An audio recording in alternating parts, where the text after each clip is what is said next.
আমাদের স্পেন হারানোর যে কয়েকটি কারণ ছিল, এর মধ্যে একটা কারণ ছিল যে শাসকরা নারীর প্রতি বেশি আসক্ত হয়ে গেছিল। এটা নারী স্বাভাবিক। এটা জি, সব জামানাতেই। হুম। এখন যদি আমেরিকা ইসরায়েল যুদ্ধ বন্ধ করে দেয়, তাহলে সমস্ত দুনিয়ার মানুষের সঙ্গে তাদের নাক কাটা যাবে। ইসরায়েলের কোনো এজেন্সি বা ওরা চাইতেছে যে ট্রাম্পের মাধ্যমে আরো যুদ্ধটা প্রসারিত হোক। তখন তারা বিভিন্ন জনকে জিজ্ঞেস করছে, মাদি কোথায়? তোমাদের মাদি কই? ওদের কাছে এখন মানে সবচেয়ে বড় বাধা হচ্ছে ইরান আফগানিস্তান যে জুটি, হ্যাঁ, এসব কাজ ইরান আফগানিস্তান একসাথে হয়ে গেছে। হয়ে গেছে। তো এখানে এরা যদি একটা অ্যালায়েন্স হয়ে যায়, এটা সামনে একটা বিশাল বিপদের কারণ হতে পারে। আসসালামু আলাইকুম, আমি তানভীর হায়দার। আশা করি আপনারা সবাই ভালো আছেন। আজকে আমার সামনে উপস্থিত আছেন ডাক্তার সাইফুল ভাই। ভাই কেমন আছেন? আলহামদুলিল্লাহ। ভাই আপনার কাছে আমার একটা কোশ্চেন, সেটা হলো যে ইরান আর আমেরিকার মধ্যে যে যুদ্ধ হচ্ছে, এই জি। যুদ্ধের আসলে ভবিষ্যৎটা কি? এটা দ্বারা কি আমাদের মুসলিম দেশগুলো কি আক্রান্ত হতে পারে আরো বেশি করে? কি মনে হয় আপনার কাছে? দেখুন আসলে আহ ইহুদি, খ্রিস্টান এরা হচ্ছে জন্মগতভাবে মুসলমানের শত্রু আরকি। জি, বিশেষ করে ইসরাইল আ খেলাফত ধ্বংসের পরে ইসরায়েল যখন প্রতিষ্ঠিত হলো আরকি। তো এরপরে তারা আস্তে, আস্তে তাদের বর্ডারকে বাড়াচ্ছে। জি, জি। জায়গা দখল করে, কিনে যেভাবে পারে আরকি।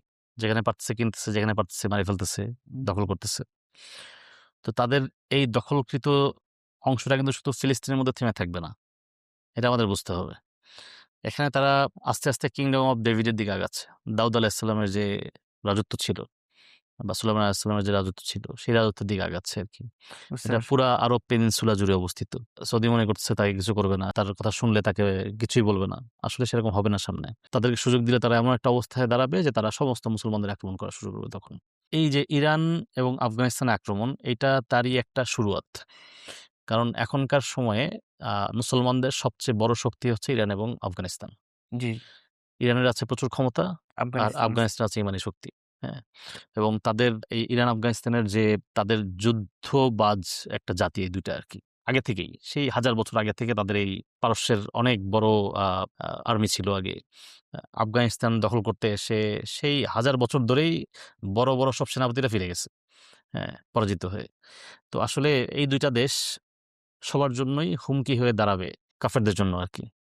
ইহুদি এবং খ্রিস্টানদের জন্য। এ কারণেই তারা চাচ্ছে এই ২ দেশকে পুরোপুরি ধ্বংস করে দিতে।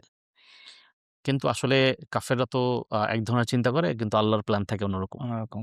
সামনে যুদ্ধের অবস্থা কি হয়, এটার উপর অনেক কিছু নির্ভর করছে। আ বিশেষ করে আ এখন যদি আমেরিকা ইসরায়েল যুদ্ধ বন্ধ করে দেয়, তাহলে সমস্ত দুনিয়ার মানুষের সঙ্গে তাদের নাক কাটা যাবে। হুম, হুম। হ্যাঁ, তাই তারা এখন বন্ধও করতে পারতেছে না। যুদ্ধ শুরু করেও একটা বিপদে পড়ে গেছে হয়তোবা আরকি। আবার অনেকে বলতেছে ভাই যে, এই যে আমেরিকা যে যুদ্ধটা শুরু করছে, এই যে এপস্টেইন ফাইলস এ ট্রাম্পের যে নাম আসছে, ট্রাম্পের নামটা আরো বেশি হাইলাইট করার উদ্দেশ্য হইছে ইসরায়েলের কোনো এজেন্সি বা ওরা চাইতেছে যে ট্রাম্পের মাধ্যমে আরো যুদ্ধটা প্রসারিত হোক। যাতে ইরানের ক্ষয়ক্ষতি হোক। আসলে এটা পসিবল। হুম, এটা পসিবল। কারণ এই যে আ এপস্টেইন যে ও তো ইহুদি ছিল, এগুলো হচ্ছে ওদের ইন্টেলিজেন্স। ওরা এভাবে ইন্টেলিজেন্স দিয়ে কাজ করায়। এটা আগের জামানায় মুসলমানদের সাথেও হইছে।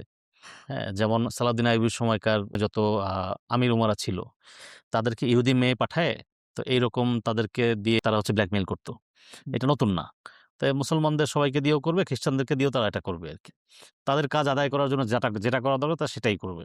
এমনকি ওই জামানায়, যে জামানায় নারীদের খুবই আ আওরা হিসেবে বা গোপন হিসেবে অভিহিত করা হতো, ওই সময়ও ইহুদিরা মেয়েদেরকে পাঠায়, মুসলিম আমির উমারাদের ঘরে পাঠায় দিত এবং তারা হচ্ছে ওখানে আ তাদের কাছে আশ্রয় নিত। আশ্রয় নিয়ে তাদের সাথে এরকম তাদেরকে কোনভাবে মডিফাই করার চেষ্টা করত আরকি। যেমন আমি একটা হিস্টোরিক্যাল বই পড়ছিলাম আরকি স্পেন নিয়ে। আমাদের স্পেন হারানোর যে কয়েকটি কারণ ছিল, এর মধ্যে একটা কারণ ছিল যে শাসকরা নারীর প্রতি বেশি আসক্ত হয়ে গেছিল। এটা নারী স্বাভাবিক। এটা জি, সব জামানাতেই। হুম, হ্যাঁ, যেমন এই যে আমাদের যে খেলাফতের পতন হয়ে গেল শেষ, ধ্বংস হয়ে গেল খেলাফত। তাই এই সময় এসেও এই আমির উমারাদের মধ্যে বা যারা উচ্চপদস্থ কর্মকর্তা ছিল তাদের মধ্যে এটা ছিল।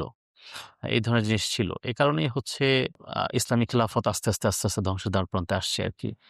তো এটা আসলে আ সব জামানায় এরকম কিছু আ আ মুসলিম আমির থাকতো যাদের হচ্ছে এরকম সমস্যা হতো আরকি। বুঝতে পারছি। তখন আল্লাহ তাআলা তাদেরকে পরিবর্তন করে আবার নতুন খলিফা বা আমির নিয়ে আসতেন আরকি।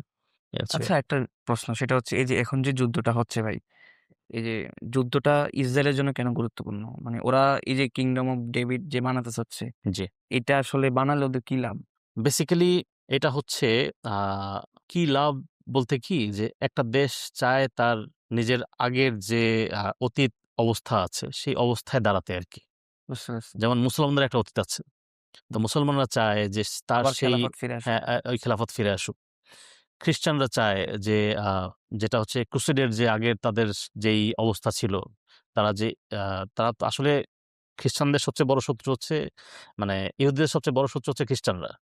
হ্যাঁ, কিন্তু তারা আসলে মুসলমানদেরকে শত্রু বানায় নিছে। যেখানে দেখেন আ ইহুদিদের একাত্মবাদের বিশ্বাস খ্রিস্টানদের চেয়ে অনেক বেটার।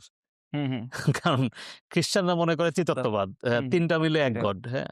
আর ইহুদিদের কিন্তু এরকম কোন সিস্টেম নাই। হ্যাঁ? তারা ওয়ান গডেই বিশ্বাস করে। মুসলমানদের মতোই। তো বেশিরভাগ ক্ষেত্রে ইহুদিদের সাথে মুসলমানদের মিল থাকার কথা ছিল। আবার ইহুদিরা হচ্ছে ঈসা আলাইহিস সালামকে মারার ট্রাই করছে। কারণ তাদের রাজত্ব চলে যাবে এই ভয়ে। ভালো। তো খ্রিস্টানরা দেখেন সেই ইহুদিদের সাথে বন্ধু বানায় নিছে আরকি। তো এটা আসলে আ আল্লাহ তাআলারই এটা একটা প্ল্যান। হ্যাঁ, যে এভাবে হবে। মুসলমানদের বিরুদ্ধে সবাই কাজ করবে। কারণ মুসলমান হচ্ছে হক। হক। হ্যাঁ, আর হক যখন আসে তখন বাতিলরা সব তাদের হকের বিরুদ্ধে একত্রিত হয়ে যায়। হ্যাঁ, তো এটা মানে এই যে তারা বিরোধিতা করতেছে, তাদের ভিতরে শত্রুতা থাকার কথা ছিল, উল্টা হয়ে গেছে। এটাই হক হওয়ার একটা দলিল হতে পারে আরকি। ব্যাপারটা এরকম। এরা চাচ্ছে কিংডম অফ ডেভিড প্রতিষ্ঠা করতে। এই কিংডম অফ ডেভিড প্রতিষ্ঠা করার উদ্দেশ্য হচ্ছে তাদের যে ধর্মীয় যে রাজত্ব, সেই রাজত্বে ফিরে যেতে আরকি। রাজত্বে ফিরে গেলে যেটা হবে যে তাদের যে গড, যারা তাকে গড মনে করে আরকি। হুম, হুম। ওই যে আ দাজ্জাল, দাজ্জাল। হ্যাঁ, সে দাজ্জাল আসবে। এই হচ্ছে ব্যাপার। ওদের মাসিহা। হ্যাঁ, ওদের মাসিহা। বুঝতে পারছি। আর এসব কাজে কারণ ওরা ওদের তো ধর্মগ্রন্থ সব বিকৃত হয়ে গেছে। এখন ওরা একটা মানে হুম, যতই একত্ববাদে বিশ্বাস করুক, জগা খিচুড়ি আছে আরকি যাওয়ার কিছু। ইচ্ছে আছে। যেমন ওদের কাছে এখন মানে সবচেয়ে বড় বাধা হচ্ছে ইরান, আফগানিস্তান যে জুটি। হ্যাঁ, এসব কাজে ইরান আফগানিস্তান একসাথে হয়ে গেছে। হয়ে গেছে। তো এখানে এরা যদি একটা অ্যালায়েন্স হয়ে যায়, এটা তারপর সামনে একটা বিশাল বিপদের কারণ হতে পারে। যেমন আফগানিস্তান ইরানের মাধ্যমে যদি কোন টেকনোলজি পেয়ে যায় আরো বেশি ক্ষমতাবান হয়ে যায়। অবশ্যই, অবশ্যই। যেমন আফগানিস্তানের সাথে যদি ভারতের শরিয়াপন্থী মুসলিমদের কানেকশন তৈরি হয়। হুম, হুম। ভারতের সাথে বাংলাদেশের মুসলিমদের কানেকশন তৈরি হয়। আর পাকিস্তানে স্বাভাবিক। যারা ছিল তো এই যে উপমহাদেশ অনেক কেন্দ্রিক যে বড় এটা একটা জোট, আসলে এটা কিন্তু হবে আসলে এটা ভবিষ্যতে তো হবেই হবে। হ্যাঁ। এবং তারা এটা জানে।